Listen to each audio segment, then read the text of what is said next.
Diqqat, aholimizga tezkor xabar. Endilikda haydovchilar aybdor taraf sug'urtalanuvchisidan sug'urta to'lovini olish uchun murojaat qilishi mumkin. Assalomu alaykum qadrli tomoshabinlar, kanalimizga xush kelibsiz. Bugungi videomizda shu haqida gaplashamiz. Videodan to'liqroq xabardor bo'lishni istasangiz, oxirigacha ko'rib, like va podpiska tugmalarini bosib qo'yishni unutmang. Diqqat qiling. O'zbekistonda YTH yuz berganda haydovchilarning tanloviga ko'ra aybdor tarafning sug'urtalanuvchisidan sug'urta to'lovini olish uchun murojaat qilish mumkinligi belgilandi.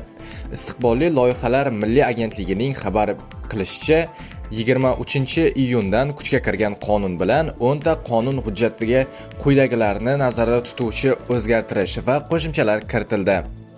Sug'urta xizmatlari iste'molchilarining huquqlarini va qonuniy manfaatlarini himoya qilish maqsadida vakolatli davlat organi nazorat vazifalarini kengaytirish, sug'urta siriga oid ma'lumotlardan foydalanishni ta'minlash, sug'urta bozorining boshqa professional ishtirokchilari faoliyatini tartibga solish, sug'urtalanuvchi foydasini taqsimlashni cheklash mumkin bo'lgan holatlar.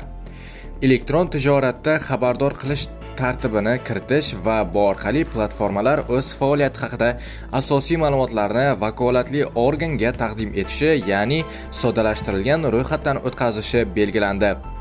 Sug'urta polisini qog'oz shaklida rasmiylashtirish amaliyoti qonun darajasida bekor qilindi. Qonun bilan aholi o'rtasida qiyinchiliklar tug'dirayotgan yana bir qator masalalar tartibga solindi.